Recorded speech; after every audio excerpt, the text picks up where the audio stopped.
So Jacques, you're very unique in the sense that you've actually been a REAP consultant before, and you've gone through the training, correct? Correct. How was it being a REAP consultant? I can remember it was over 100 hours long, and it was quite a commitment. Okay. But from the moment I started it, I found it so valuable. I mean, not just the tools, but also the people I did it with. I spent a lot of time with Alan Webster. I met some other great consultants at the time. And it was wonderful doing it in Barnes, the son's house. Okay. Curious, what actually led you to make the commitment to do REAP? Because, you know, a lot of times people come to like a convergence meeting or learn about REAP, but they don't always make the jump. So what actually drew you in? At the time, I was pretty much an inexperienced business coach. And I was testing my coaching tools on a friend of mine. And he was sort of a seeker for purpose, didn't know what to do with his life, very unhappy with his present job and things like that. And then I heard, I don't know how, through Alan Webster, that there was this, at that time it was called Equip. This Equip venture, and there was some information day in Randburg on a Saturday, and I thought, what a great opportunity to take my friend to. Yeah. Which I then did. He agreed to go. And as we were driving back, you know, he was ambivalent about the whole thing. And I was trying to encourage him. I said, listen, go on a venture. I'll even go on a venture with you, become a consultant. But I was just, because I thought, well, I'm doing coaching. I'm not doing consulting. Right. You know, for me, there was a clear separation between the two. So you were encouraging your friend to go, but you hadn't even made the commitment yet. I haven't made the commitment.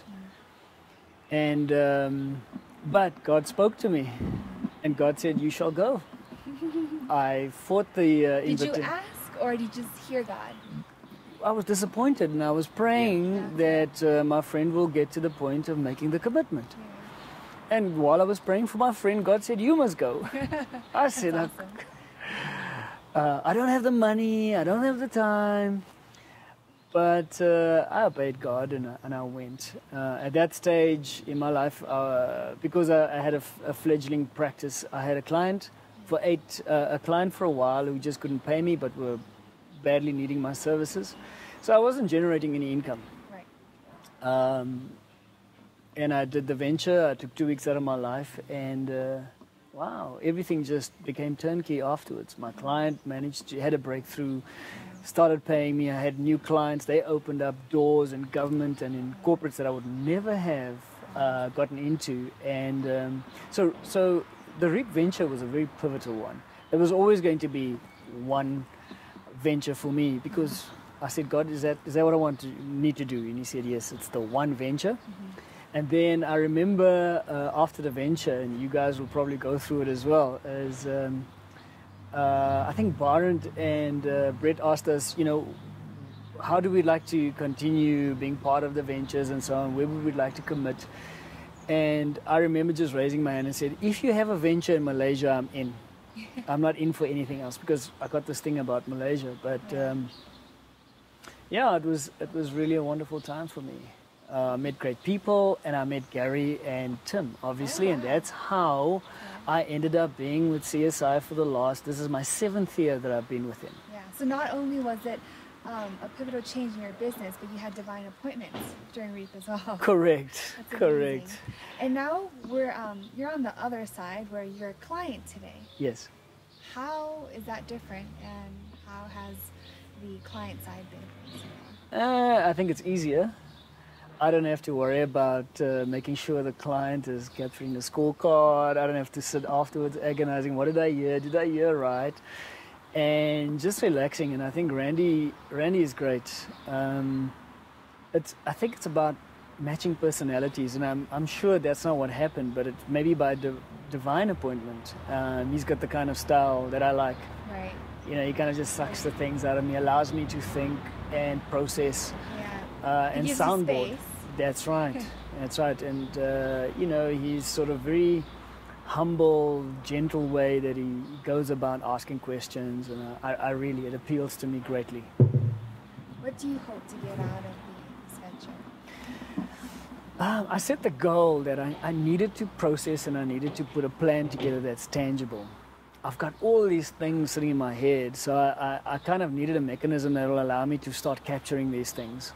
That was the one, and the other one was to start building a team for Griffin, and so I invited several others to come along and see whether they like it, whether they could buy into a vision that's now being articulated, and we're actually putting action plans and strategies together. And yeah, so for me, if I look forward to Saturday, it would be I have like a framework of a plan, you know, with allocated responsibilities and all of that, and also the beginnings of a team. Okay. What was your favorite part about the venture so far? Maybe two things. I guess it was, well, maybe more. But I mean, the thing that comes to mind is when we had our first, I don't know what they call it, prayer session, intercessory feedback.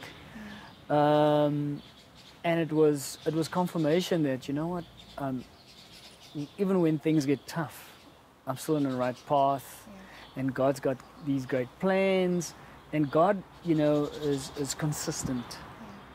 You know, if I can share this, at the launch of the venture in 2006 as consultants, I'm sure they did this with you, laid hands on you, prophesied over you, get the tape and all of that. There they spoke a little bit about carrying Joseph's mantle of favor, especially the multicolored one. And the other day heard that I was in this multicolored rainbow, or a rainbow tunnel, if you like. But what's happening now is that these rainbows are all being chunked out, and I'm handing it out to several others, and they're experiencing God's favor, and I love the multiplier effect. So seeing the different stages and an understanding, wow, God, you know what? Your plan is still in place, and He reveals it Step by step. Step by step, yeah. Not the whole thing, right? Never. That's awesome. That's what requires faith. Great. And the other thing is just what we did now, the affirmation one. It's wonderful. It's not double-edged, but I think it's two-toned in a sense that when you hand out affirmation, just by you doing that gratification you get is wonderful, but also to receive it is humbling at the same time. So I really enjoyed our last session. So yeah. If you could summarize REAP for a possible consultant and a possible client, elevator pitches, how would you sell REAP? I will say, as a consultant,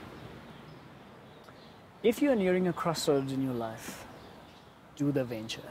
Do it wholeheartedly, do it with passion, sow without reservation, because you will reap a harvest.